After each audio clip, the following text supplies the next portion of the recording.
Okay, we welcome you to another episode of Learning Stories. This is a show where we interview a diverse set of learners from the 21st century. In each episode of this show, we profile a guest who has a unique story to share about how they acquired a set of skills and knowledge in a creative and innovative manner.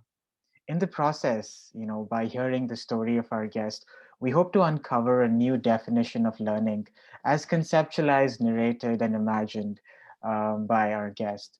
So I'm very excited for today's interview. It's a dear friend, Kritika David.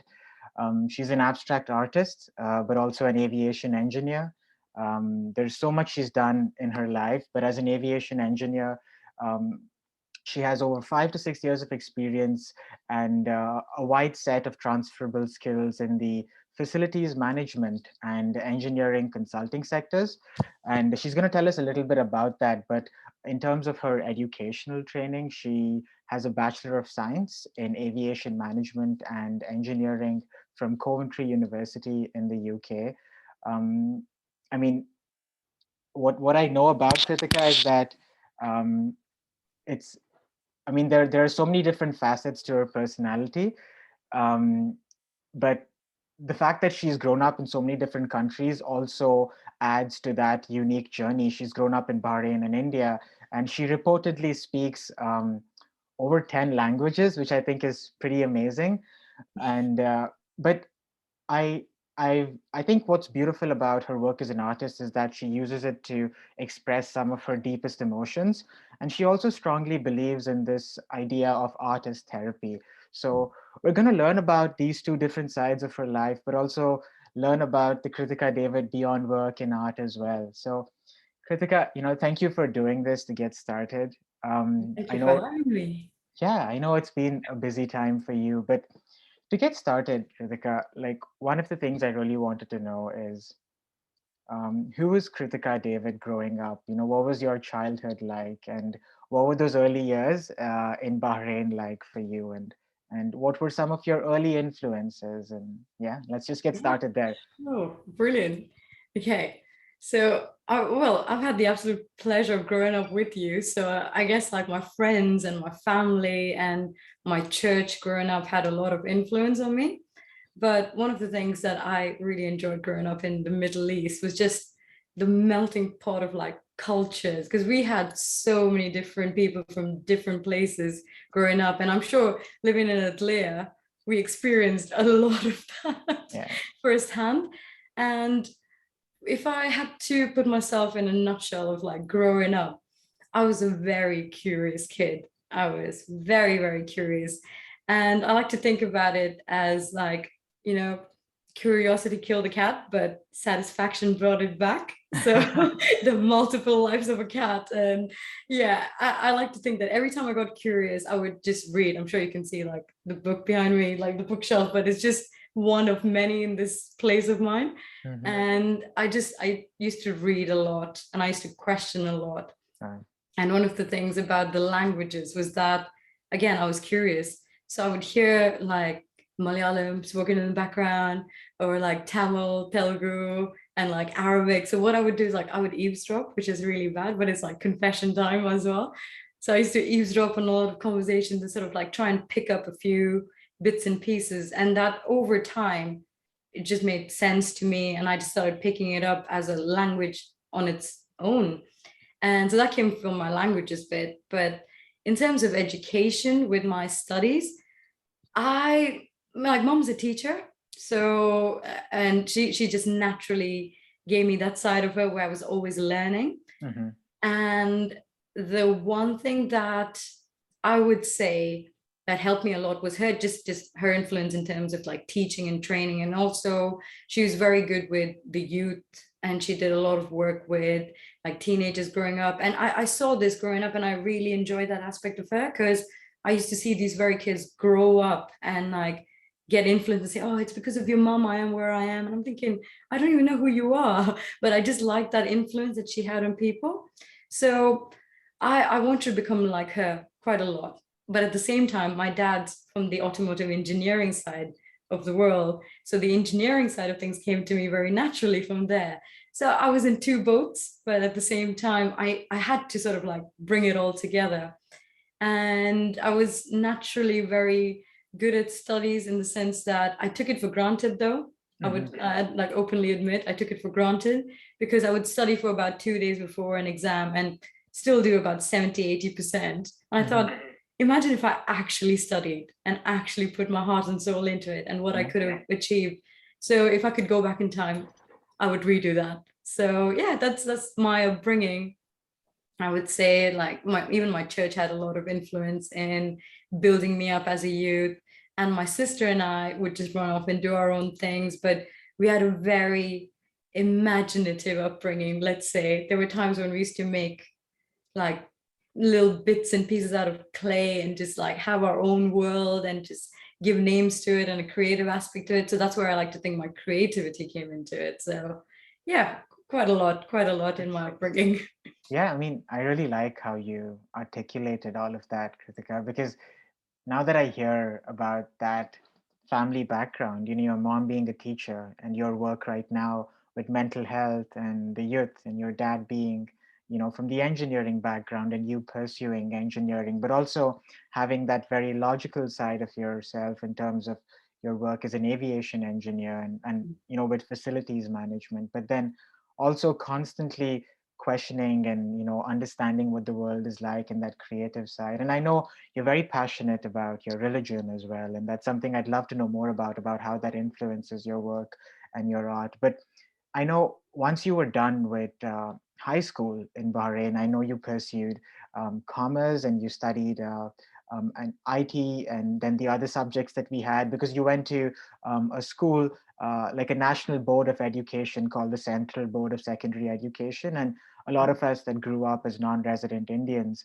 pursued that sort of path in this other culture that was Bahrain. But what made you decide to, or what were some of the reasons you wanted to study aviation management, and why the UK and why not any other country? Because choosing, I mean, what you study in university and where you're going to study what you're going to study, there's such big decisions. And I think what the decision you made was so brave, but I'm also curious about, the thoughts that went behind it, and how mom, dad, and, the people around you were supportive with that decision.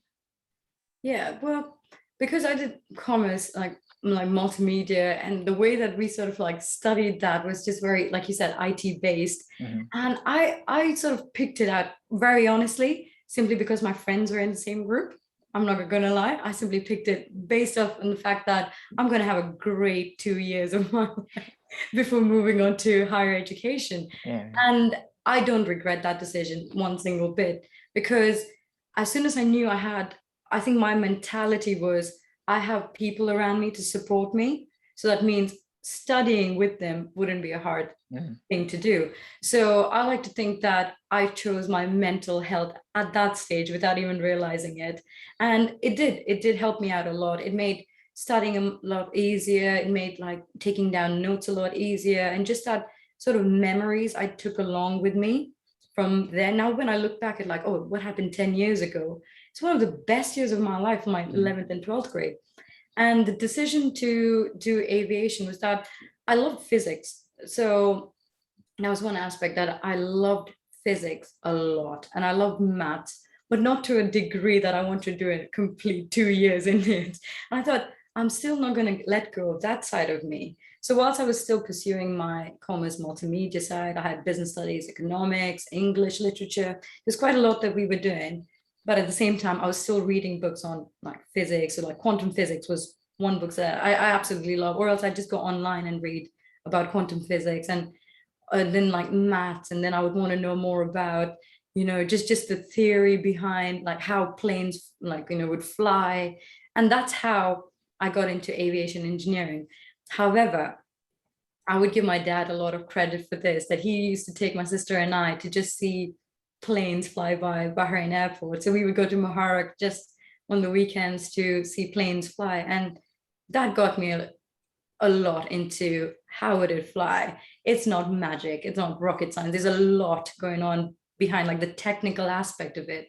Then the other side of pursuing aviation was that the lack of female leads in that sector. Mhm. It would always seem like engineering was a male dominated environment. And I want to really break that. And I want to really show that women can do this.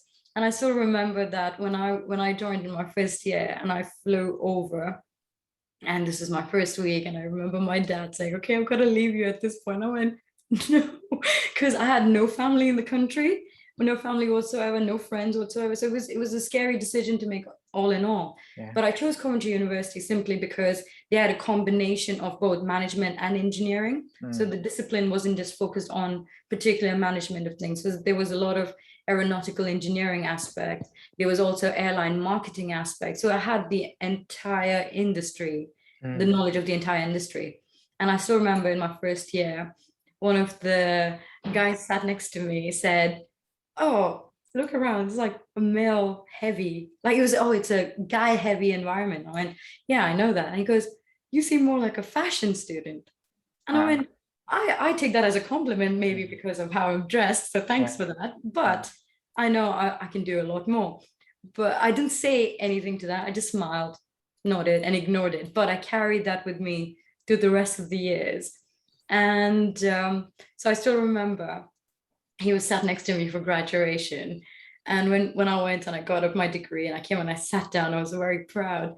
And he just went, "Oh, so what did what did the fashion student get? What did you get?" So he's trying to like really try to get to me. Okay. I literally opened up my first class honors degree and I went, "How's that for a fashion student?" So I think the one reason that actually his comment motivated me to show that women can do a lot more than look just pretty. So you can, why can't you do both? Yeah. Look pretty as well as like work your brains out. So yeah, I was just wanting to be that role model because growing up, I struggled to see like a female lead in that sector. And I thought, if I'm struggling, what about the generations that come after? I wanted to be able to say that, look, if I can do it, surely anyone else can. Because I never saw myself as that high up. So imagine if someone actually believes in them from the very beginning. Yeah. Yeah.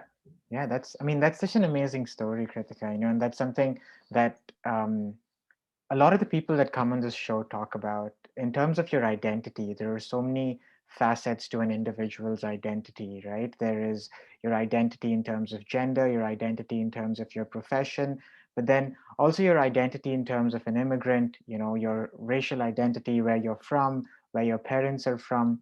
And I thought it's so interesting how we navigate that in different ways because unfortunately in so many different contexts certain identities are placed above the other. For instance, in the story you mentioned, in terms of our gender identity, why is it that there is this stereotype that certain STEM disciplines should be reserved for a particular gender, right?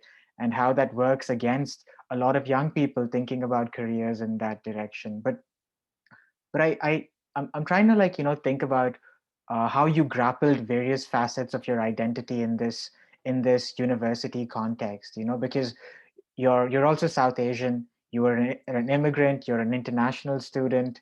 Um, you grew up in another country. Like, what were some of the subjects you studied in that course, and also how did those 4 years in university shape these different parts of your identity, whether it's your gender, your sexuality, your professional aspirations, and also just being a South Asian immigrant in the UK. Well, it was quite a lot. Like, I'm not going to lie about like, oh yeah, it was a very smooth sailing journey. No, it wasn't. First of all, I was battling homesickness quite a lot because Hmm. I wasn't just in a country like, UAE or anywhere else nearby. I was not in the Middle East. I was far, like miles away, all the way in the United Kingdom. And for me, it was not just an alien environment where it was an immediate alien environment, it was the entire country. So I was like, I have no place to go. So for the most part of it, I spent it in my room crying. I'm not even gonna lie. Yeah. It's like I spent it just really upset and rethinking the decision, saying, is this really what I want to do? Is this at the Mm. cost of how I'm feeling? I was overwhelmed. I was homesick. I didn't know where to go. I didn't know what journey I was trying to set up on. And and it was like borderline where I knew my mental health was declining. And at that point, like even to this point, when you speak out loud about your mental health, people immediately go, "Oh, you're crazy." And like, why is that? Because just as much your body, like, you've got your heart, you've got your lungs, and if there's like a sudden, like you get a like minor stroke, you'd immediately rush to the accidents and emergency Yeah. department. And your brain is just as much an organ. Mm-hmm. So when you're feeling low, why don't you take it as seriously as a stroke, or like, you can't breathe? Because a lot of, like, your palpitations or like your tremors and your panic attacks, it's triggered by your mind, and your mind controls your entire body. So why not take it as seriously? So that's when I first realized the importance of mental health.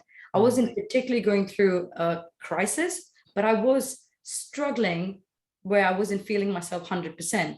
And it didn't need to be sort of like pinpoint, like, oh, it's depression or it's this or that. No, no, no. It's just that I wasn't feeling myself 100%. That's when I took it into consideration, saying, first things first, let's address my mental health. Because if I don't feel mentally here good, how am I meant to feel? My entire body is meant to feel good. Yeah. So that's when I started doing my research into like mental health foundations, and what about like different charities that support mental health, what it means to really target and specifically put mental health in the front of your agenda. Because I knew if my mind does not feel right, then how is my studies meant to feel right? Then what am I trying to pursue here? How can I pursue an entire degree when my mind, which is supposed to have all this information, retain it, and then sort of like put it into your coursework and examination? How are you supposed to do that with your mind? So I got, again, curious.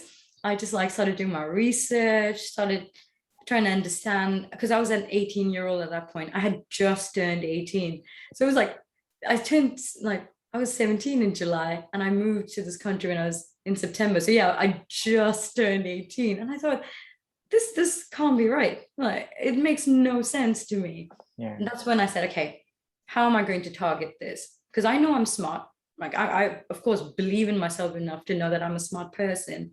But what does it mean to focus your mind not just on studies, but also looking inwards? And so that's when I'd like to say that my mental health side of like the advocacy came from the very beginning. Like, from like, now I've been doing it for about 9 years, over 9 years now. So that's when I started saying mental health is not a joke, take it as seriously. So that was back in 2012. Wow. And then with my studies, I like spent a lot of time at the library. And I just spent a lot of time at the library, just like just reading, not just my own subject, not just engineering or aviation. I was doing a lot more than that in terms of, like domestic violence, because I knew a lot of my flatmates who were going through some really tough times of their own, and they were talking about their family life, their upbringing. So I started looking a lot along the lines of like domestic violence and then youth violence. And I had one incident that took place where I was walking up to university, my building, like the engineering building in my campus. And it was just sort of like this, it was broad daylight. And I could feel like someone just come right up to me at the back with something pointy at my back and said, "Don't move." And I'm like, okay, I'm just gonna like keep quiet. And one of my friends had like already like walked quite forward, so I couldn't actually like call on to him. And they said, "Don't move." And they literally put their hand in my pocket, took out my phone, and then so they had a knife to my back. And I thought, okay, if I actually move, these guys don't care because it's broad daylight. Yeah. They don't care. And I obviously couldn't turn to see who they were. Yeah. I just stood there like shell shocked, and my phone was just stolen off me. Wow. And that's when I recognized the seriousness of knife crime. And and obviously that meant that I didn't go to university for 3 months. I was just indoors, too scared to step out. And that one incident took place. Then another incident was where a few of my flatmates got into a huge fight, and the first things they did was pick up knives and put it in their sleeves and then walk out. I'm thinking, is this normal? Is this an actual normal thing to do? And that's when I started with like my research on knife crime, and then the violence reduction around knife crime, and then looking around the youth violence, when you particularly look at just like, why do they resort to just like killing each other or hurting each other? Why can't words just sort of like be exchanged, but not in a rough or rude way, in more of a kind way. Sure. So, and that a lot of it came down to upbringing and like, unstable environment, neglect. And that led me towards I applied to be trained with Childline. So it was with NSPCC, and I did a year-long training with them just to understand, like, to prevent bullying behavior, to understand children's right, and to really gauge the different aspects of growing up in the UK and what do people face from a very young age and how that influences them into becoming the human beings that they are. Sure. And is there hope? Yeah. That's one thing. Is like, is there still hope no matter at what age you are? Can something be redeemed? Something or someone, can they be redeemed despite going through so much trauma at a young age? Now, again, that boils down to mental health. So there's so many different aspects that I want to sort of capture within my first few years at university. And it only became concrete in my third year. And I thought, okay, I quite enjoy sketching or just like painting for the sake of it. But I started painting for the first time in my life. I picked up a paintbrush in 2012 before I left for university. It was in May for my mom's birthday. And I cheaped out because I forgot to buy her a gift. Okay. So, let me just paint her something, which I did. And she absolutely loved it to the point she went to school the next day. Yeah. And after finishing like school, she went to like, I think a Jeep stores or something, and just went and bought me loads of paints and loads of paint brushes and canvas. And she said, okay, paint. Wow. And I went, no, that was just a one-off. I just did it because I didn't get you a gift. And she went, no, continue painting. That's how it started. I started painting, and I thought about it at university, where I was feeling quite overwhelmed by the final year. You had your dissertation, your research. By this point, I had lost so many friends because we were all just sort of in our own zone. Yeah. And we had to figure out life for ourselves. I thought, I cannot do this. I cannot do it without community, because when you contrast it with Bahrain, growing up over there, the sense of community is very strong. Like you'd have your doors wide open, your neighbors come in, you're going to their house. So for me, just sat behind a closed door and just sort of focus on your studies was good, but I needed a break. And obviously, when like engineering or that sort of like aviation discipline, it's just so very focused and it's within certain parameters which you had to follow. Yeah. And I was trying to break the mold, and I just didn't know how to. That's when I thought, okay, I was doing a little bit of sketching, a little bit of painting here and there throughout my first and second year. But now it's my third year. Now I really need to like sort of break away from the very sort of textbook, what I need to do, what I need to study. That's when I came into abstract art. And I started like actually painting, actually taking time to sort of think about how I felt in the moment rather than sketching out something and then putting it onto a canvas. So instead of doing that, I went straight for the canvas without an aim, without a vision. And I like to think my upbringing, as a Christian at that point, there's another story actually I'm going to talk about my faith, because I wasn't always like a pro like Christian sort of a thing. And yeah, so my identity, I was struggling with my identity quite a bit as well. So I would just have, music in the background, just like sort of worship, like Christian music in the background. And I was struggling with my identity as a Christian anyway at that point. And I like to think that sort of like just plugged me back in to the source. And I would have worship music in the background. I said, okay, how do I feel right now? And what am I actually thinking about? Like, what is going on? So that was sort of bringing accountability with myself, thinking I need to be intentional about what I do. And that's when I would go straight for the canvas without any vision in mind and just paint about how I felt in the moment and what were the emotions that I was going through.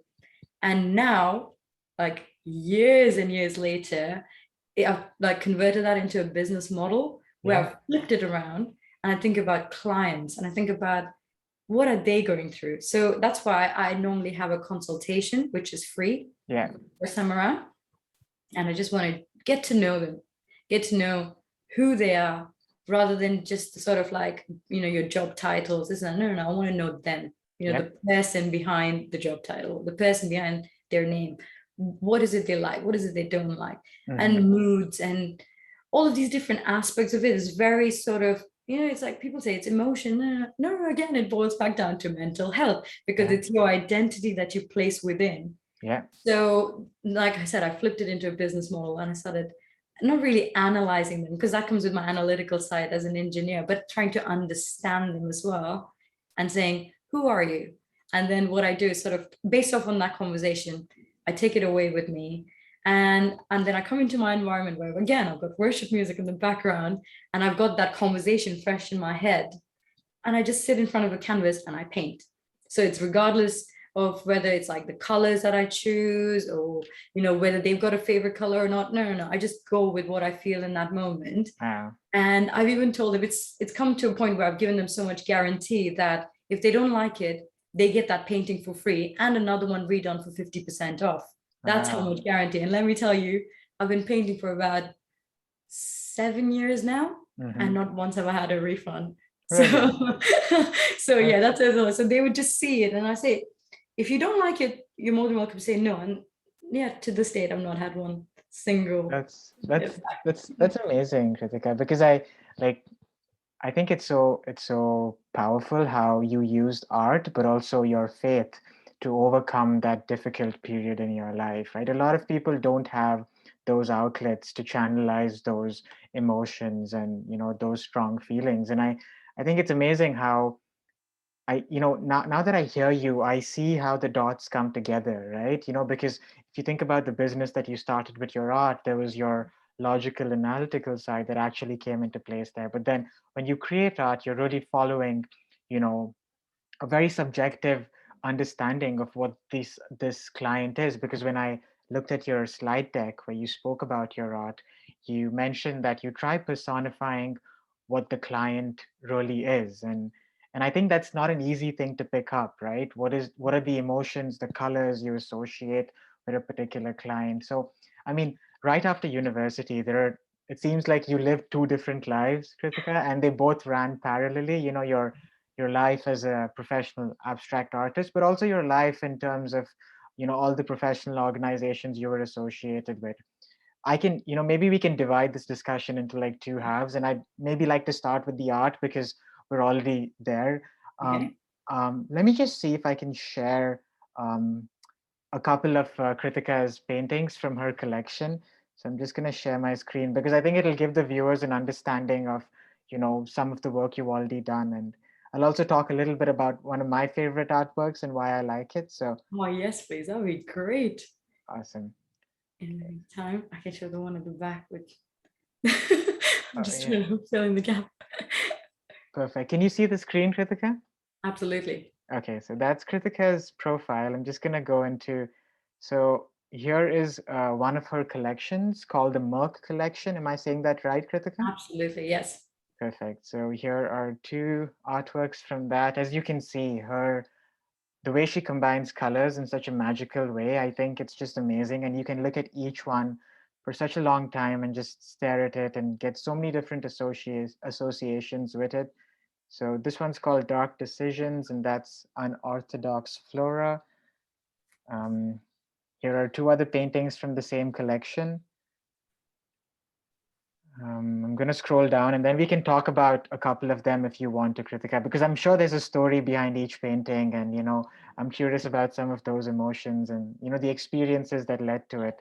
Now, my favorite painting is in this collection, the Okay. Cerulean collection, Yes. and the Lagoon and the Rust, but it's this painting, Beyond the Stars, because Ah, I'm really passionate about astronomy and, just, you know, like astrophysics in general, but astronomy, just looking up at the sky and thinking about you know there is so much beyond this planet. And yeah. when I look at that painting, I think that can be a galaxy with all those little planets. And it Mhm. seems like such a beautiful like background. But that blue, I mean, the color in the back, I think cerulean is a color. And I'm also curious about how you name your collections, Kritika, because I know like fuchsia, which was your last collection, is based on a flower that is popular in New Zealand and America, but it's also a color that's a shade of red and purple.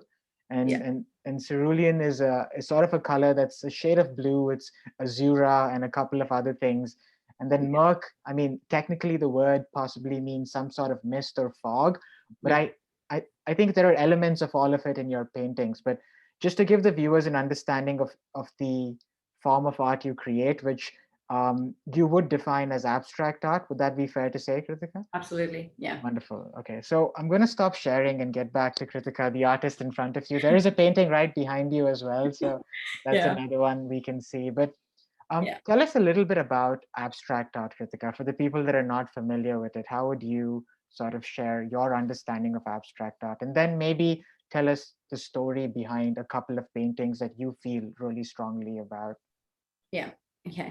So abstract art is, it was mainly about like abstract expressionism. So it's about, I think it's like an American movement where people were just trying to break the mold and they were just trying to be like different and they're trying to express themselves. That's why it's called like abstract expressionism, where you're like literally trying to express yourself through your art. And it was mainly not to be confined by the lines and like, all the other things which people do it absolutely beautifully. And there's certain things that I thought I can never do that. And it's just amazing to see how people just like use their talents and their abilities. And I, for a fact, was really discouraged at first, Mm. thinking, how am I not able to do that? And why do I always color outside the lines when I was growing up? In fact, I still remember this. When I was in kindergarten, I had a teacher called Mrs. Sharma. I'm never going to forget her. Absolutely loved her to pieces. So Okay. Mrs. Sharma told us to, just draw whatever we want to draw, and then they would stick it up on the wall. This is funny because I know what's on it coming. Yeah. And I remember going into a parent teachers meeting, had mom and dad there. And she told me, I didn't want to put this on the wall. I still remember this as a little kid. I didn't want to put this on the wall, but I had to. But yeah, in the end, it looks good. It looks good. So it was a painting of like just grassland with one big sunflower in the middle. Ah. But every petal of the sunflower was a different color. Oh, okay. Yeah, so this was kindergarten, Yeah. right? So I didn't even realize that until later in time. And I was reflecting, thinking, why do I do this? Why do I paint something but put different colors into it? So even if I go for a particular like shape, or if I'm sketching, and then, but you see, if I like I've done one of my paintings, I don't know if it's in the collection there or not, but it was just a beautiful sunset. And I just didn't leave the sun just like bright red, and I went yellow, orange, and the tree was black and then green. And I was like, why am I doing this? Like, why? I'm looking at it and I'm thinking, why am I doing this? And I thought, no, if it means that I get to put a part of my identity as a stamp onto that painting, Mm-hmm. then why not? Why Sure. not? If I'm trying to define myself, because there's one of me, Yeah. like just like there's one of you, there's one of each person in this world, there's one. So what you bring to the world as well is unique, it's one. Yeah. So why try to be like someone else? Why are you trying to be like the masses who sing the same song when you can like raise your own voice up? So Yeah. that's why I just sort of started painting in such an abstract manner, where I was using my engineering techniques, where I was like coming in with the different sort of flow dynamics and yeah, I was just like trying to do quite a lot, which is why I also sign my paintings at the back. Okay. I don't sign it in the front. The reason why I do that is because I still remember I had this exhibition, and there's this one of this gentleman just walked up and he kept doing that. And I was looking at him like, what are you doing? And he goes, I'm really sorry, but your painting makes sense the other way around to me. Now, this is abstract art. It's not supposed to make sense to anybody, Yeah. but it's about how a person perceives it. And Sure. it's not about how I intend to paint it, but it's about how, I paint it in a certain way, but someone else might see it in another, like, just your perception of the whole idea, what's in front of you, might be different to what I started painting. Mm. So what that gentleman did was, I see different. So I went, hang on a minute. And I actually turned it around to the angle that he wanted to see. And he goes, oh, to me, it looks like this tree is meant to connect to this. And I'm just like, wow, Yeah. I didn't even see this perspective until he said it. Yeah. And that's why I said, you know what? I'm no longer going to sign the front. I'm going Yeah. to start signing at the back. So every individual can put it up in any size or shape or whatever they want to like put it onto the wall, they can do it. And yeah, I think that sort of attracted a lot of people. And I like to think of my, like, a lot of it is inspired by Jackson Pollock. So if you see, there's a lot of drip paint, but there's also like Willem de Kooning, and the way he sort of like puts his art into that. You should see a few of his work as well. It's just very interesting because you're just like, oh, which side is it? Yeah. And when someone else pointed it out in my art, I thought, this is brilliant. This is It's absolutely and like, I it's didn't it even expect yeah, it. it's actually a funny story. I remember visiting the Museum of Modern Art in MoMA in New York, sorry, and I Mm. saw a Jackson Pollock painting there, and I sent you a message telling you that some of your work reminded me of some of the artworks I saw there, and it was just such a strong reaction because I I think that the beauty of art is that it can cross like cultures and boundaries. You don't have to speak the same language the artist is speaking to be able to access it, right? And something I noticed, I'm also very passionate about Rothko, like Mario Rothko's art, Yes. and he just uses two colors, and he places them beside each other. But even like Jackson Pollock, I Mm. feel like what's powerful about your art, and this is again sharing my subjective understanding of it, Kritika. And I think that story of not having your name so that you leave it to the viewer, that's beautiful and amazing. And because there are so many ways you can interpret a color based on your associations with it, right? For instance, when I see the color blue or a particular shade of blue, there Mhm. is a sense of calm I associate with it. Yeah. But I also associate blue with certain experiences growing up, like um, maybe a blue bat I had, and or maybe a blue book I had, or maybe a blue shirt I had. And then as soon as I see the blue in your painting, I connect my memories with all those objects to the blue I'm seeing. And then for some reason I see another color, and then I have other associations with it. And then also the way colors and lines become shapes, and then they become objects.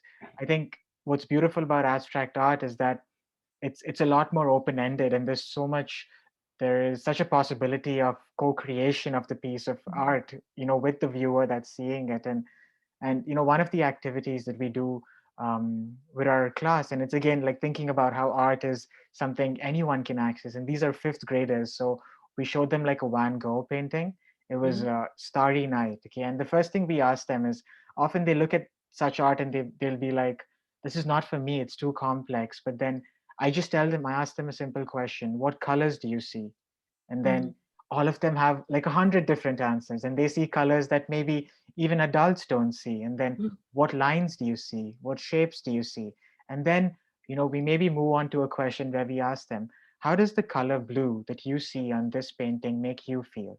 And Yeah. then it's so beautiful how in that conversation a fifth grader got to the conclusion that the blue in Starry Nights represents some state of mental distress, which was exactly what Van Gogh was trying to do in that sort of painting. It was representing his state of mind at a particular time. And it's beautiful how they were able to make that connection, but again, make their own connections going ahead, right? So, Kritika, like, can you tell me like the story behind like one of the paintings in your collection and one maybe client conversation? Like, I'm curious about how you convert like those conversations into a painting. So Okay. I mean, you don't have to reveal the client's name, but what were some of the things they asked you, and how did that become like a painting there? Okay. So like even just coming back to your questions in the past about like naming the collections. So it's about exactly how I feel. So even the Merc collection, it was like simply based off on how murky I felt in that moment. Like it's like just consumed me. So any sort of paintings or it forms part of the collection. The collection's with a K, it's not a typo because my name's with a K. It's very, Yeah, very yeah, that's awesome. obvious like that. And yeah, but that was just sort of putting my individual stamp on it, where Mm, the collections are named after like just my initial, and it's also like the naming, or like the naming of like each painting is based off on conversations with the client. mm, So the way it works is, say if you were a client and we would arrange a time to just like sort of like meet up, like mainly outdoors, because I don't like immediately go into someone's space and just sort of pry onto it, but I just sort of meet outdoors where it's like neutral space and I'm trying to understand them for them. Because, when you go into someone's like a house, you get a good idea of what they like and don't like. And I don't want that. I don't want to sort of like know what's inside my surprise, even before it's open, kind of like that. So I would just sit down and I would have conversations, just sort of like, how are you? Just like genuinely wanting to know how they are. Yeah. And most of the people would reply back with, yeah, I'm fine, thank you. But I'm like, no, no, no. How are you? Like, really, how are you? Because just as how it is easy for us to say, yeah, I'm good, because that's how society has brought us up to say, oh yeah, I'm good. But why would you lie when you're not feeling good? So there was a time when I was speaking to this gentleman, and he said, I asked him, how are you? Just, and he goes, actually, I'm not all right, And I wasn't expecting that response. And that took me aback. And I was like, I want to know more if that's all right. And it wasn't more like a therapy session or anything. No, it was just genuinely a human being sharing how they felt. Sure. And there was another human being listening about how someone else was feeling. And that was so inspirational to me that I started just writing down a poem just out of nowhere. And that's what inspired my painting and poem series, which I'm going to release next year. And it's sort of becoming to a point where it was real people, real struggles, real conversations, which has real impact. That's it. That's how it simply comes down to knowing a person. And what I also do is when I sketch, I sort of, and I'm not when I say sketch, but I don't really sketch. I sort of write down the colors that I feel in that moment when I'm speaking to the person. And that comes back to a lot of my faith, which I will speak about next. So I'm just there trying to gauge this gentleman's just sort of, the whole concept of him feeling what he's feeling. And I would ask him about, what about your family life? What about what makes you happy? And then we talk about like different colors that, lights up his mood or brings him down. And sometimes there are times where I use those colors that bring him down to actually bring out another color that he likes. So there's quite a lot that I end up doing just by the conversation. And then it goes on to like nothing related to work, nothing related to family or your history. It's all about being present in the moment. It's about that intentionality that you said, thinking, what about now? Because a lot of people spend time. So as human beings, we spend a lot of time, regretting the past. Oh, if I did that, if I did it, if I didn't do that. Or else we're about the future. We're worrying about it. Like, oh, what's going to happen? What's going to happen? It's so much that your past and future just become past and future, past and future. What about your present? Yeah. Why aren't you enjoying that? Like, what about the present? What are you feeling? How are you feeling? So a lot of my conversation, a lot of my paintings are inspired about in the moment, being present, being intentional. And for me, when it comes to my faith, like growing up in the Middle East, I feel like I was piggybacking off my parents' faith as Christians. So it was just sort of, I have to, rather than, I want to be in this, moment of like going to church. I felt like I had to, and I was piggybacking a lot because of their faith. And then when I moved to the UK, I had my own freedom. So I didn't need to go to church. I didn't need to do this, but I felt like, oh, I had to go to church. And I was doing that for quite a bit. And I knew my mom was always praying for my safety because I'm a clumsy person. Like clumsy K doesn't come just out of thin air. It just actually comes from like experiences in life where I'm like tripped on thin air. So yeah, my mom's just been always like praying for me.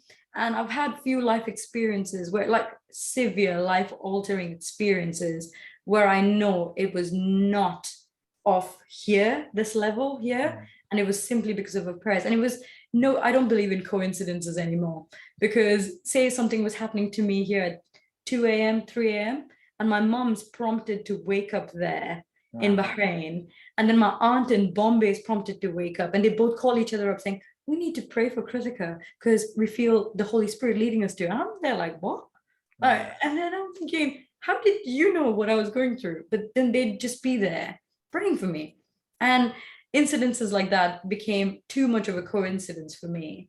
And I went from sort of piggybacking onto their faith growing up to being, I don't really like the word, I don't really like calling myself an agnostic person or an atheist person, because there was a period where I never really gauged or never really believed. There was a point where I was just sort of doing it for the sake of it or doing it for my parents, Sure.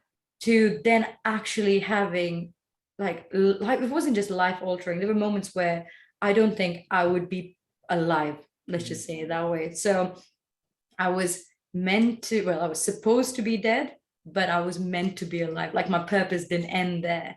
And for them to say, oh yeah, we actually woke up praying for you. And I'm thinking, yeah, it's no coincidence. Or else I'd wake up with like loads of messages, them talking about things just randomly that I was actually facing. I thought this is too much of a coincidence. That's why I thought I need to see what this is all about. For myself, I need to see what this is all about. Yeah. That's when I started doing my research. So it wasn't just sort of reading the Bible and like, oh yeah, yeah, this is it, like sort of thing. But I want to really understand the Bible and believe it for myself, and then take it forward from there. So I started reading all about, just like psychiatrists in the US, and how like their faith came to be. Then I watched a movie called The Case for Christ. And that's also about like Chicago Chronicles. Like there was like this journalist who wanted to like disapprove his wife's faith because she experienced like their child was saved because a nurse happened to be in that restaurant at the same time, and the child was choking on a gumball. And so when said, oh, thank you for saving her life, and the lady said, no, it wasn't me, it was God, because we weren't meant to be here, and something told me to come here, the spirit led me. And she said, oh, it was Jesus. And I was watching this movie, and it's based on a true story, and I thought, this has happened to me. And so things like that, and I thought, yeah, this is about it really. And then I started reading a book called The Fight. Actually, I have it literally on my sofa right there, and Or it's by you can actually show us a copy of it. I mean, if there's anyone else that would like to. it's this one Perfect. here.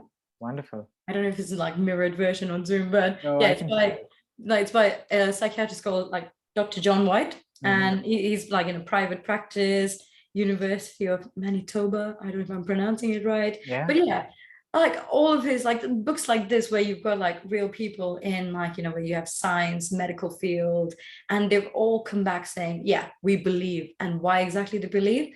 And when I watched like Case for Christ, it just gave me like a whole new world of like resources to really understand the source for me as my faith. And that's when I started understanding the Bible better, and actually like taking a lot of the advice, and like it's just pure wisdom. So the person I became, like my identity now, whether you see it as a personal person, like as a friend, or like a professional person, as whatever the roles I take on, Yeah. I always carry my identity as a Christian wherever I go, because it gives you a lot of values and principles, and I don't shy away from that anymore, because it's who I am, rather than, oh, I'm a Christian. No, it's my identity is literally who I am. So yeah, and that's how my paintings have come to be as well, where the concept of prophetic art is very alien to me. But I was this is again like one of those stories where a couple of weeks ago I was meant to go to dance class. I don't dance very well, but so I needed classes for this. So my friend and we had planned to go to dance class, and with the very last moment, one of my pastors, and he's also a youth, youth pastor. He's 2 years older than us, and he's put it on the group saying, hey, there's prayer meeting today. And I was like, yeah, I've never been to a prayer meeting, I'm not going to go. Yeah. And when I went to the shower, I was feeling quite out of breath. And I was like, what is going on? And something's telling me, come on, go to the prayer meeting, go to the prayer meeting. And I went, no, I need to go to dance class. I made a commitment. So I almost like sort of was about to walk out to this dance class, but I just physically couldn't go because I knew that there was something there. And I was like, you know what? I'm just going to go to the prayer meeting. I don't know what this is about. So I went to the prayer meeting. And now I'm not a public sort of like speaking person. I can't go up on stage. I like to be behind the scenes and do my thing. Going up on stage, talking to a group of people is a big no-no for me. So that's like my personal nightmare. And I was there. And then one of the ladies was up on the stage and she said, oh, we want to do this thing where we're going to give paper and sketch pens. So, you've got all your like Sharpies. If you just want to sketch, if in the moment you feel like, the spirit's leading you. I'm just sat there really confused because never have I ever had this opportunity. Like, and or like this sort of where my art is also of Mm. worship. Yeah, yeah. And so there was like worship music, and there are people just sort of in their own space doing their own thing, reflecting. And I just sort of like took the sketch pens, took the pen, and went to right end of the room where no one could see me. And I was just there in the moment saying, okay, what's going on? This is alien to me. I don't know what to do. I don't know where to begin, but you told me to be here. So I'm there literally like, you told me to be here. I'm here. Show me something. Yeah, Anyway, I started like, again, I don't sketch. I always go straight for the canvas. yeah, So I started like scribbling, noting down the colors that I want to put onto the paintings. And one thing that was constant, that was my sort of like, I was drawing lines, like 3 lines throughout the painting, like on all of those. Like I had 3, 4 different pieces of paper, and I was drawing 3 lines throughout it, but they were parallel lines. They didn't touch each other. hmm, And when I sort of like, I said, no, I'm not going to go up, because they said, anyone wants to come and share. And I was like, there's no way I'm going up there to share this. And then the same sort of youth pastor who sort of reminded me, he said, come on, go. He said, I was like, no, no, no, I'm okay. He goes, go now. So if he didn't push me up there, I wouldn't have gone. okay. And I went up there, and I just sort of, the way I just spoke, and the way I sort of like had like the right Bible verse to say, and like I didn't even know this Bible verse existed. You Yeah, see, just sort of like in the moment. And then someone else who went before me, I didn't even pay attention to that person. They spoke exactly what I was speaking about. wow. And I hadn't revealed the 3 lines in my painting. I hadn't even revealed the drawings, but I had this drawn up, and I put it in my sketch pad and just sort of just put it on the side. Then another gentleman goes after me. Now he has no idea what's in my drawing. No one knows other than me. Hmm. And he said, oh, I saw this vision of 3 circles around each other, like concentric. I was just like, I had 3 lines and they're parallel and they don't intersect with each other. And I was Wow. like, what is going on? So that's when I thought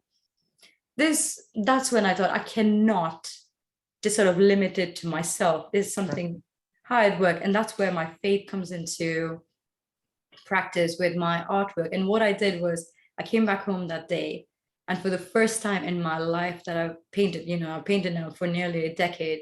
For the first time in my life, I painted 4 paintings under 2 hours. Wow. And I've named it the Zechariah collection, simply because the Bible verse that I've got was from the book of Zechariah. Ah, And yeah, so that's that's where, that's how I get my names, where it's like it's always a painting that influences the name. So I don't come up with the collection name first, I come up with the paintings, and then I name it. So the colors in the collection are what I sketch during that time. yeah. And the 3 lines, instead of it going through the paintings, I'm doing it around the paintings, which are forming the frame of the paintings. So I've got 4 paintings with the same colors, with the same like sort of like 3 lines, but it's as the frames of each painting. So yeah, there Wow. you have And it. is that going to go up on your website soon? Like, is it Yes. perfect?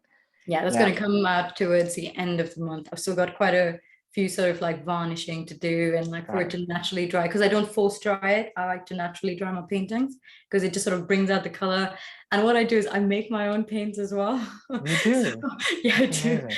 So the experiments can sometimes go really wrong. Yeah. But I feel like that's such a beautiful thing to do, right? Because yeah, I mean, I think that's the chemist in you also trying to Yeah. figure out what you're doing right there. Yeah. But Kritika, that story about how you found your faith, I think that was beautiful, and I think it's also something a lot of young people, you know, also want to understand, right? Often we take up our faith based on um, the people that came before us. We just naturally take it and do it because Yeah. it's something someone else that was looking after us did it. But I feel like it's amazing that you were able to find this strong connection to your faith, but also find a way to express it in your own unique manner. And you saw that art was that medium, but also how it gives you the sense of hope, right? And what you said about being present, it's so valid, right? We're often, as humans, lost in thoughts about things we did in the past or things that need to happen in the future.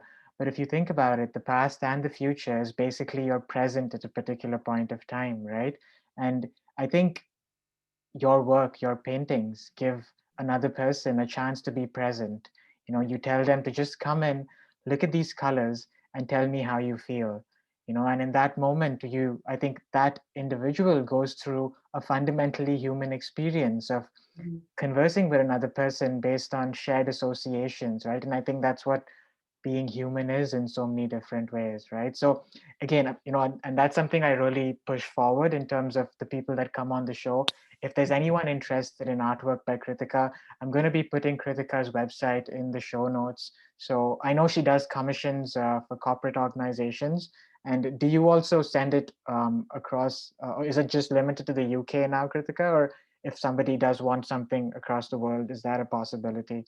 Yeah, I'm trying to expand. When I say trying to, I should be expanding it because I've got quite a few interests, and I'd love to sort of just take it to the next level where I want everyone to be able to sort of have a piece of my art where if they relate to it, I'm more than happy to ship it worldwide. Yeah. Sure. So, I mean, if you're in the UK, a great place to start off to see Kritika's art and the work that's available for purchase is her website. So do reach out to her, but stay in touch. I think we're lucky we caught her on the way up because I think she's going to be a wonderful artist, and maybe there'll be bigger interviews coming up. But Kritika, now that's about your art. There's this whole. I mean, we don't even know anything about your professional life. I've actually like chronologically Okay. written down all the experiences you went through. So you got a Bachelor of Science in Aviation Management, and then for a year outside university, that was from Jan 2016 to December 2016, you were the Business and Community Interaction Assistant and also the IP Commercialization Resource Person Yeah. for the Enterprise and Innovation Group at Coventry University. So that was a role you had for 1 year. And right after that, you took on the role of a business development lead at Affluent Technology Limited. And that was a company that provided services and products in the aerospace and automotive industries. I mean, correct me if I'm wrong. Once I just go through this, so you were there Yes. for about, I think 6 to 7 months in 2017, and you got back to Coventry University as the knowledge exchange coordinator, and you were there for almost a year again. So right out of university, you were in Coventry for about 3 years in these three different professional roles. But again, very closely associated with the university, but also trying to apply your skills related to project management and customer relationship and business development. So you were developing your skill set in all these different facets, and then you had a slight break after 2018, and you moved to London, Mhm. and you started working with an organization called the ISS Facilities, and you were the project coordinator there, and you did a lot of work with the um, National Health Service supply chain, and that's your current role. You're the customer relationship manager at the National Health Service supply chain in Southwark. Is that Yeah. is that London. Southwark? Yeah. Yeah. Yeah. So I know you were also in Lewisham and Greenwich. That's where you started working, and these are again one of the 32 boroughs in London. And this is because I did my research, and I know that London's not just the city of London, which is that little borough in the middle, but there are 32 different boroughs in Greater London. And I think Greenwich, Lewisham, and Southwark are like further south, Yes. so further Yeah. south.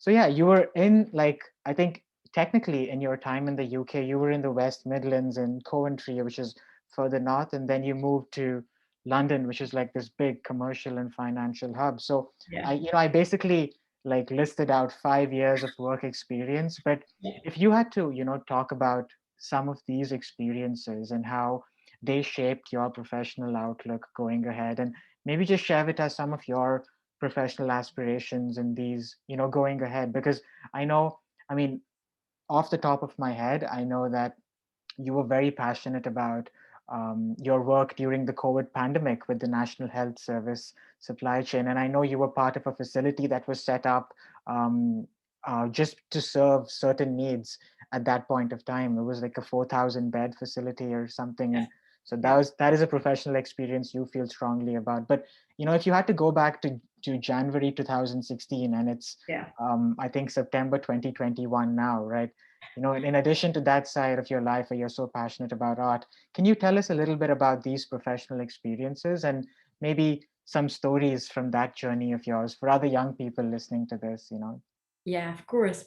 So I think the way that I started off my career was sort of like, jack of all trades, master of none, but Mm, oftentimes is better than being just a master of one. mm. That's how the whole saying goes, which people just say jack of all trades. That means, oh, you're many hats, but you don't Ah, actually like, yeah. But the whole saying is actually like, it's better than being just a master of one. mm, And that I took that very personally when I found out the entire saying. And I was like, I didn't realize when people usually use this as an insult, but I want to make sure I'm a jack of all trades. I want to know everything. And that mm, goes back to, again, my upbringing where I was curious.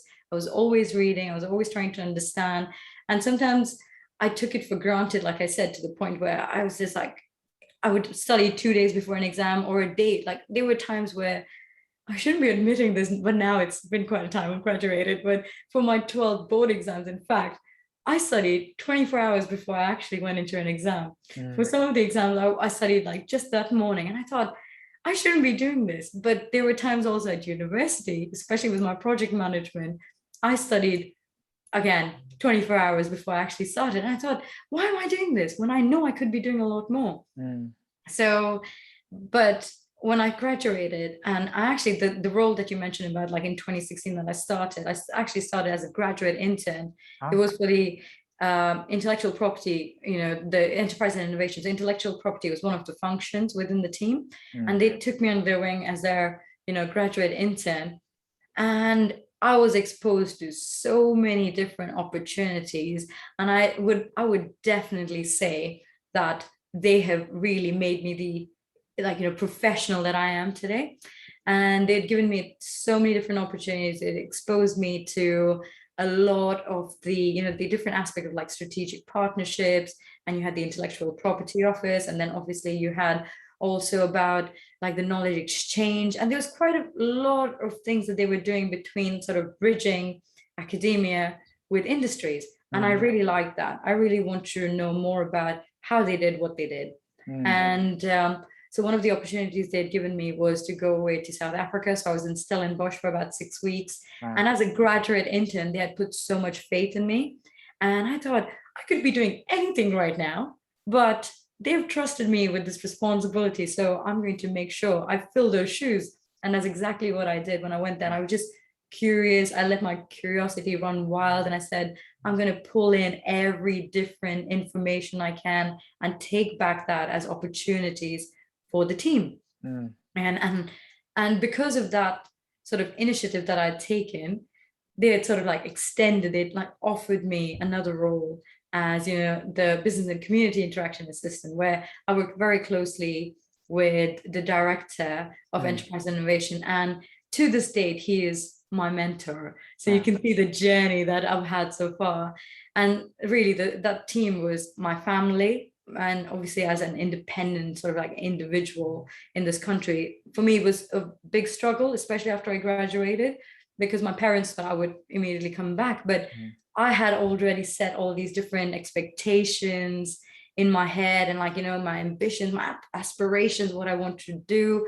And quite at that point I had already built up a lot of knowledge on mental health, and I want to change that sort of like wavelength of understanding that people had here, that mental health is not as important, or it's like taboo to even talk about it. mm. And that's how I sort of registered company with my director, IP, like intellectual property in that team. So it's called the Lake. It's called the London Art Coffee Exchange. Again, coffee with a K. So it's a registered company, but I haven't really done anything about it because of how things have been like nonstop. But Sure. he had actually helped me with registering company, registering a trademark. So I've got a trademark in place for the Ah, logo and everything. And yeah, that team had encouraged me and built me up, and I knew exactly what I wanted to do. So that's when I thought, if I want to come up to the level of being a CEO mhm. or my own company, I want to be able to really earn that level. Sure. And that's when I started. From there, I got another job, and it was again within the same vicinity, but with Affluent Technology. Again, great company that just enhanced my knowledge on the engineering consultancy Mhm. side of things. And I had been exposed to a lot of different sort of set of skills that I thought I didn't even have. Yep. And yeah, it just built me up as an individual, mainly as my identity as a woman in Mm, engineering. mhm. And I recognize a lot of things that I could tolerate, and I would definitely not tolerate what I loved and what I despised. So I knew that sort of like shaped myself as an individual personally. Mm-hmm. And then I took a break because so most of the gaps in the reason why I'm a contractor, the reason why I do contracting is because I wanted to consciously set aside time to do my youth work. And that comes again from like what we spoke about, where just to understand, youth violence, the causes of it, where like, a person or youth, if they're like 13 years old selling drugs, like why are you selling drugs? What is the cause of that? Is there anything I can do to help? Yeah. So I started like getting to know the youth consciously by setting aside time and to really understanding their pain points. And this is coming to like a value proposition chart now, but it's like, to understand their pain points and to converting that into like potentialities of like how you can be better, what can come out of it, what sort of product or service, if you like to think of it in that way, like, what can I do to help you come out of it? So things like that. So I would consciously set aside time, and whatever I would earn from like my contract work, I would like, again, like I said, consciously set aside some like, resources, whether it's money, time, and efforts to help them out. And the opportunity of moving to London came about when, again, I went back and joined the Enterprise and Innovation Group as a knowledge exchange coordinator. Like I said, I worked there for about a year and a bit, and it was just amazing because, again, they built me up into the next level professional, and like I was exposed to all sorts of opportunities and like a secondment opportunity in London. And so was that also for 6 weeks again? But no, that was for, I think I was working there for about like a week in a month. Got it. Or like 2 weeks in a month. So it became sort of like I was going back and forth there because I had friends in London. And the thing was, I actually had a scholarship from UCL to study there. And it was just, so it was just like one of those things like, should I pursue it? Should I work? But let's just say decisions that I made in the moment actually worked out for the well. Like, I'm here. So like I moved to London. I was doing my work here for about a week, 2 weeks, and going back to Coventry. And then sort of the commute, I thought, why can't I just move to London permanently and see what happens? And once I finished my contract with them, I moved to London. And then I started setting up a lot of work with with the lake. And that's when I applied to become a member of Google Campus in Shoreditch, got accepted. And then I started looking at the technological aspects of things, of how like technology influences mental health. Can apps actually like, impact how you sort of journal your life, or how you sort of like put time aside to meditate? And again, being intentional about your meditation, being present in the moment. So I was doing a lot of this research back in 2012, back in 2012, then sort of back in 2016, and I took it to 2018. And now I'm just encouraged to see there are loads of people out there like trying to really encourage mental health. So from there, I went on to working with the NHS, which is the National Health Service, but as, again, contractor for ISS Facility. So ISS Facilities, they're a facilities management company. So they specialize in a lot of the soft FM. So that would be like retail catering, patient catering, cleaning, and like pest control, mail room, post room. So there's quite a lot that they do. Again, they were brilliant team to work with. And I was exposed to a lot of opportunities in terms of like Lewisham and Greenwich Trust, which is not very far from where I live. And they've got about 2 hospital sites, like large hospitals, and they have about community sites as well, like 7 different community sites. So the opportunity that I was exposed to with there was not just working with ISS, but also very closely with the NHS Trust as well, because I just knew the team. We were on the same floor. I would spend a lot of time just getting to know them, the work they did, and what it meant to have that community site in Southeast London, and what it meant like for them to serve the community out of the hospital side. So that, again, got me curious, and I started doing my own research, started writing my own research papers in terms of finding out a lot more of the impact the NHS have within their community. Wow. So now the NHS are very different to NHS supply chain. So that was a function that I came and worked with like recently up until July. So now I'm on this like long sabbatical because I've been working nonstop since the start of the pandemic. So I'm now just taking a break, again, just working with the youth.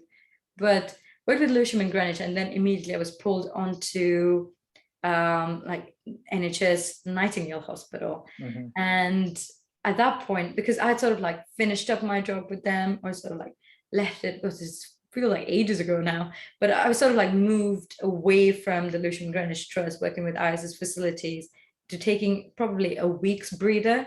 Mm-hmm. And then the operations director, had called me onto the Nightingale site. And at that point, it wasn't Nightingale, it was just London Excel Centre. And I knew of it as, oh, London Excel Center owned by like Abu Dhabi, convention center. This is like, what is going on here? But when Mm-hmm. I was actually briefed saying this is in response to the pandemic, the COVID-19 response center, we're going to have about 4,000 beds here. We're going to start it up with the Ministry of Defense, the Department of Health and Social Care, UK government, and the NHS. And I knew it was a big step up. And for me, it meant as a professional, I had to do a lot more than the normal, what was expected. Sure. And because it was a response to something that was like quite drastic, we knew people were just dropping like flies, and it was very personal in the sense, like I knew people who had passed, and people from church who had lost a lot of people. And I'm just sat there thinking, how can I make a difference here? What can I do to like genuinely go out there and be a good leader, if it all those skills are required of me? Again, so I would spend most of my time on site where everyone else is getting briefed, and then like you had your superiors, everyone's there trying to like just one team. The thing that we all take back away from it is that one team, regardless of what company you were with or what role you were doing, we just came together as one team, working to set that place up. So they were quite long nights. So like, yeah, so I remember like leaving, like dragging my feet out at like 9 p.m. and then like back again next morning. And then I had my work phone, which was always switched on. So I would get calls from like different suppliers and like, their drivers, their delivery drivers saying, we're out here. And it's like 6 a.m. I'm like, I don't even know who this is at this point in like different calls. And this was again, like I didn't have a job description. I just had to go on site and sort of build up my job description as I went along. And it was quite hard as a contractor when you go in, because you're not with the company and it's their client, the NHS, and you're sort of stepping in between to bridge the gap. And there's quite a lot of pressure. I won't lie. There's quite a lot of pressure, because you're thinking, I need to impress them. I need to impress them. But at this point at Nightingale, I've got to impress them. And you're like, there's so many stakeholders on site. And how do I do what I need to do? Or how do I do what is expected of me? Because there's no job description here. So that came a lot with just sort of building it up on the go, trying to understand what is your senior management team, what are their expectations or their anticipation of like, what are their goals and achievements in line with the client's expectations, which is the NHS. So for me, I was like in a unique position, I like to think, because I had the NHS whom I was working with very closely, in the sense that just trying to understand their requirements and then take it back onto my employers, which are like, obviously I'm contracted for the specific purpose. And I take it back saying, this is what they're saying. And I still remember the project lead. I was going into this meeting with the NHS as well as a couple of other stakeholders. And I went up to her saying, well, can I run through this point with you? And she went, I trust you. And I went, what? And she went, I trust you. I know you got this. And I went, what? And I'm just sort of there, stood in disbelief, saying, this lady who's like the project lead, she just completely trusted me to do the right thing. And because of that confidence, I went forward there doing the thing that I knew I was capable of doing, because I built so many years just reading and studying and just trying to become the professional I am. And now I get to prove that. And just one word from her meant that I was able to go and do it. And that's when sort of came up with like planned and then formulated all of these discussion documents, taking it back and writing like standard operating procedures. It was just a unique opportunity in itself. And that's how I was contracted again by my church that I go to, St. King's Church, as the project manager for Love Your Neighbor project. Love Your Neighbor project was again a social, like a community project. It was a response to the pandemic in terms of money and debt advice, employment training, and food provision. This is for all the families, or like not just families, individuals as well, who are vulnerable, they're unable to feed themselves or their families, or were really affected by the pandemic. Yeah. So again, this was a beautiful opportunity in the sense that I was able to take myself forward as not just a professional who was able to set up a government guided sort of operations. It was a service delivery.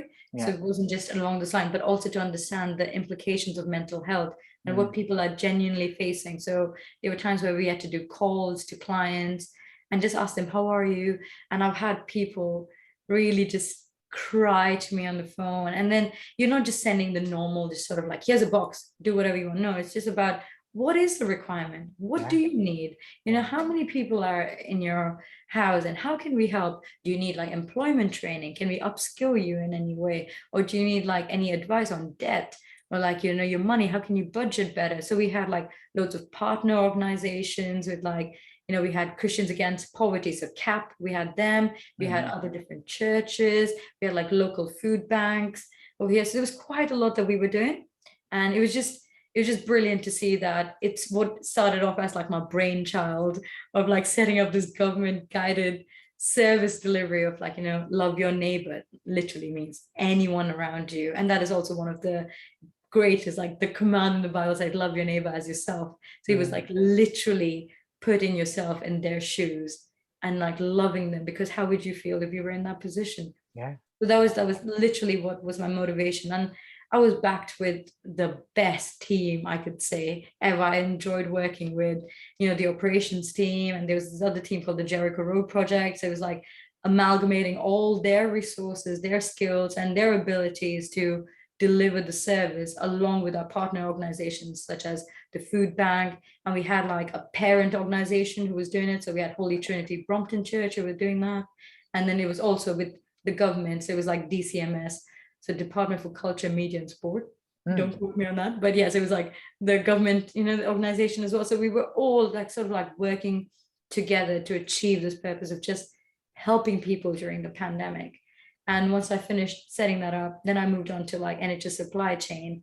And that was as a customer relationship manager and just trying to understand, and just like sort of supply chain coordination is just about movement of consumables from one place to another, the stakeholders, the different towers involved in terms of who handles what sort of consumables. So you have like sterile ward-based consumables and like pathology. So you had so many different aspects of NHS supply chain, which is like a different function. Sure. And I learned a lot. I learned a Yeah. lot of the different trusts they work with. And I had such a great team. For those couple of months, I just sort of spent time just understanding it from a procurement base, like a completely different local and government-based procurement. So trying to understand the motivation behind it. So there's a review called the Lord Carter's Review. And then it's about all the unwarranted variations into like, the procurement within the NHS. Sure. And it's to understand like, what's going on within this landscape and how much money we can push back into the front line, and by what year. So there's quite a lot that was going on. And I understood like a very good wider perspective about the future landscape of not just like the NHS supply chain, but also the NHS as a wider organization. And then of course you have NHS England, NHS Improvement, you have the Department of Health and Social Care. So there's quite a lot of stakeholders that were involved. So I also was exposed to opportunities such as like joint work plans with like the trust. So I had loads of colleagues like pulling me onto different calls and trying to understand like, as a whole, how can we look at different like buying patterns and, is it like sort of like loyalty based with your suppliers? Is there something that you can move towards where you can save a lot more? So, you had your savings adoption plans, and then you had your joint work plans in the sense that if you were working along with a few trusts in the area, whether it was the smaller trusts like community based, or was it the larger acute based trusts, and how can you sort of like bring all those together and say as a whole, how much money can you save? If you're buying it individually, how much money are you saving? So there was quite a lot going on there where it was just hardcore training that I had that I would really appreciate from them. And then it was also in terms of like data flows and just understanding how the entire picture, just sort of like, the big picture perspective, that's what it gave me. And towards the end of like July, a friend like just felt this strong calling towards going back into youth work because I knew there was a greater need, and I knew there was a need out there because some of my students that I mentor, one of them like went back into just like with the wrong crowd to make fast money.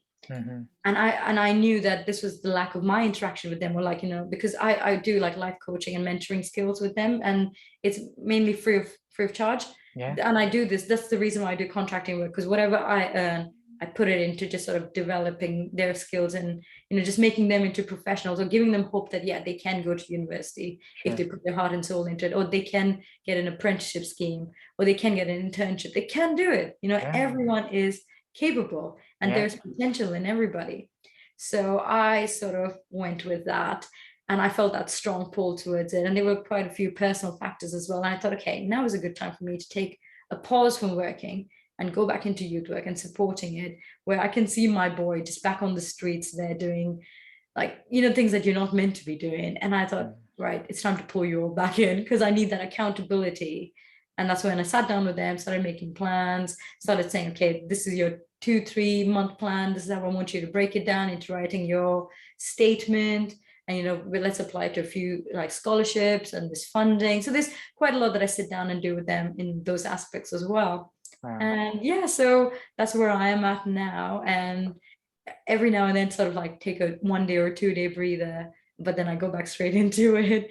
And in fact, I'm actually doing like this level 2 like certification right now, in terms of understanding like sort of it's mental health first aider.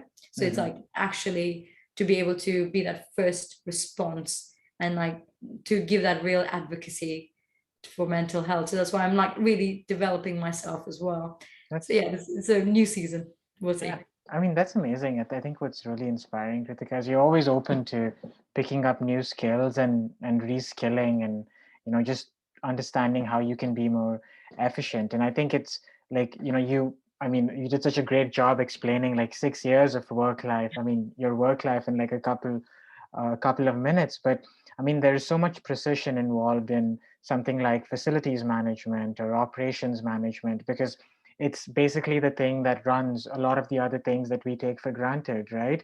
Making sure there is um, a place for people to sit, the lighting's in place, there's food for people to eat. And these are things, we assume they just fall into place, but there's a lot of back end work that needs to be done in a very efficient manner to be able to do all of these things efficiently. And for something like the pandemic, for instance, with people's health and lives at stake, I think ensuring that those facilities were top notch, but also had everything that those professionals may need to service the needs of the community. I think that is such an important job. And yeah, kudos to you for, I think you also had an interesting vantage point to be so closely associated with the NHS during, the global pandemic, and just seeing how a city like London and maybe those two or three boroughs were dealing with I think, such a big sort of situation becomes sort of an interesting model for how you can deal with it in different parts of the world as well, right? In terms of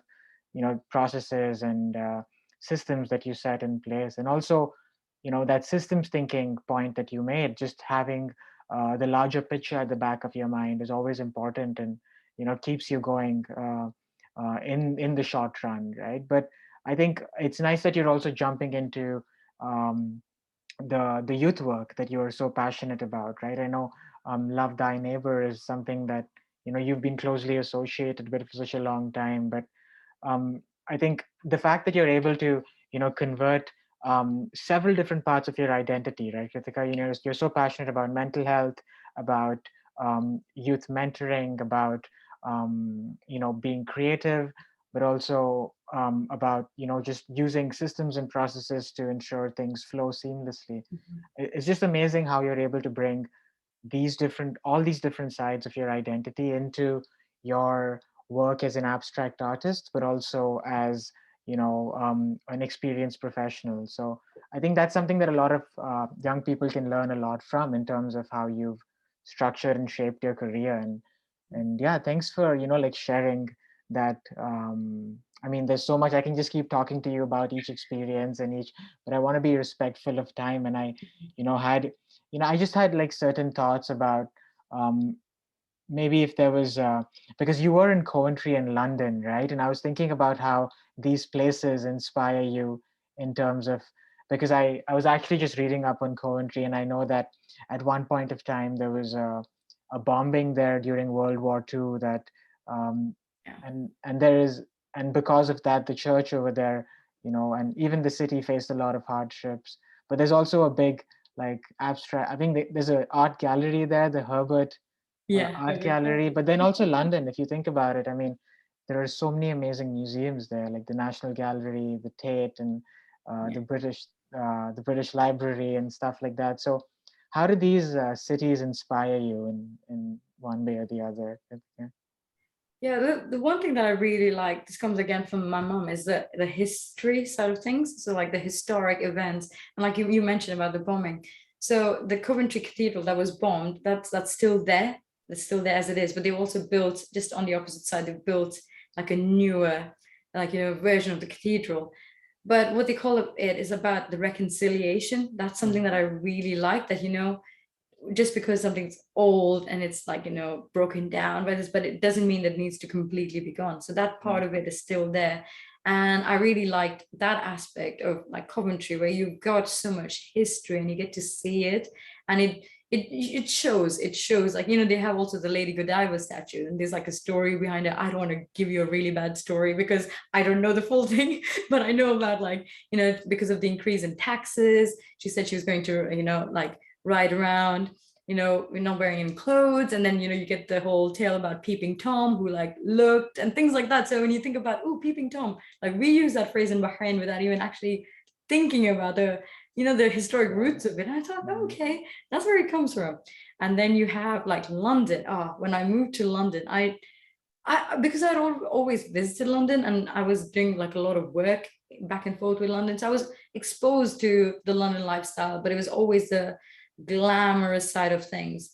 It was never really, no, what is London actually about? And that's when I thought, okay, I'm going to do this thing where probably it's quite dangerous, but I used to switch my phone, like, just to sort of, no maps, nothing, but I used to switch it off, and no, not my phone, but yeah, and I just put it in my pocket and just sort of drop myself off in a location and just walk Right. around, just exploring the city. I think that's the best way to Yeah. actually, get to know a city, is to just start walking and, Yeah. just seeing different places. And sometimes we get so overwhelmed by ensuring a place has, the right reviews, that Yeah. we cut out so many experiences that, we may be exposed to. And I think it's amazing that, you were able to just explore that city in that sort of way. But Kritika, do you, like, in terms of your, because you mentioned the book, the movie and the book that you shared, The Fight. Yeah. So were there, like, and this is something that we normally end the show with, if there's someone that wants to know a little bit about the things you're interested in, like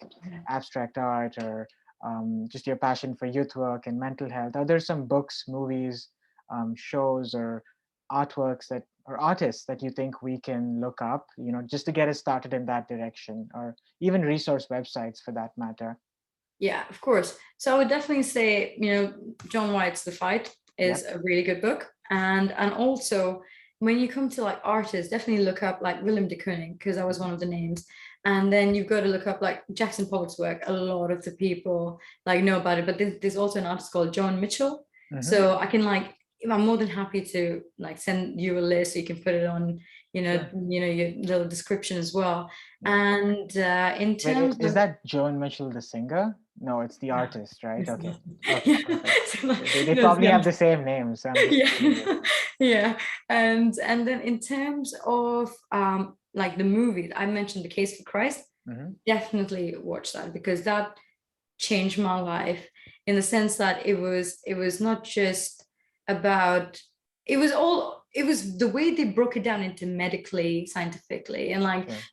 just about so many different aspects, because this journalist was there trying to disapprove what his wife started believing, so he Hmm. went through every little aspect, and then it just sort of like turned it around. So I was genuinely baffled by it, Wow. and to see where they are now. Awesome. And it's just like, because it's based on a true story, to see where they are now, it's just incredible.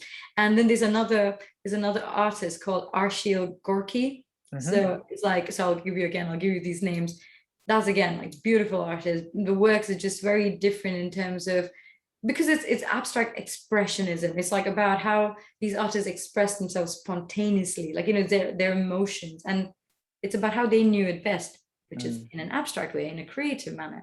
So I would say those are very good starting points to sort of like just go on. Let me like look from here what I've read that people could actually take back. But if you want something that's like very, very different, can I just Yeah, pull I out a mean, book? yeah, anything, even something that you've read for pleasure that you would Yeah, yeah. recommend, maybe. Yep, here we go. It's this book here, The Little Coffee Shop of Kabul. Like Hmm. Deborah Rodriguez is just such a good book about different women, and but it's like about their life and how they all come together.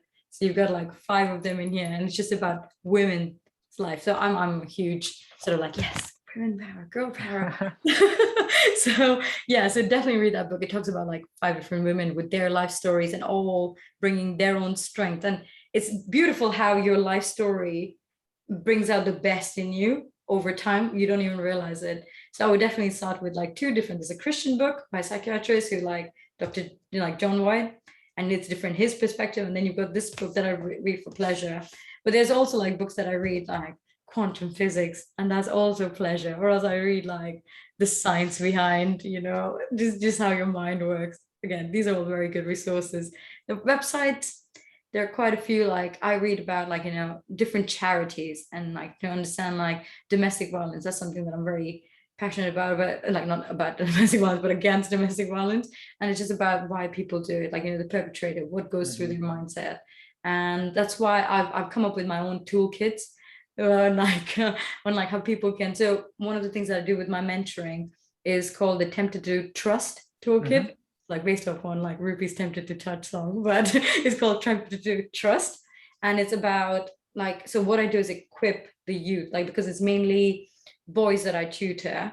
So I'm talking about like, what can you do to make a woman or a girl comfortable in your company? Or how Hmm. can you identify red flags with just, female company around you, but you can identify like red flags? How can you be a better man where they can come to you as, Hmm. just come to you. It doesn't have to be for protection or for safety, for comfort. No, no, just come to you. How can you be that trusted source? Hmm. So yeah, there's quite a few that I'm doing with that in terms of like toolkits and programs with them, which Nice. will hopefully just go on to becoming something more established. Yeah, Yeah. yeah. I'm gonna put links to all the people and the books that you recommended. Maybe a trailer of the film and a couple of other things. Yeah. But if you could share maybe a website or two related to your mental health and youth mentoring work, that would also be great, Kritika. But again, I think this conversation can go on, and I want to be respectful of your time. I did tell you an hour, but we went a lot longer than an hour. But Kritika, thank you so much for your time. I think this is going to inspire a lot of young people that may take up a similar path or may even take up different paths. Just thinking about everything you've done, from growing up in Bahrain to moving to another country to, graduating with that degree, and then all this professional experiences, but also being a businesswoman, starting your business, creating art as an artist. I think it's just amazing to see, the direction you've taken your life in, and there's so much to learn for. I've learned a lot, and one of the reasons I do this is I just get so much to learn. You just learn so much from talking to people that have done such amazing things. So it's nice to see how things have evolved and changed for you. But yeah, for the listeners of this show, thank you so much for tuning in. Until next time, stay tuned for more such wonderful interviews. And do please look up Kritika's work in the show notes. Her website is Kritika David Arts, and if you just Google Kritika David, you will find out more about her. So thank you so much, Kritika, and thank you, listeners. Until next time, bye bye, and keep learning.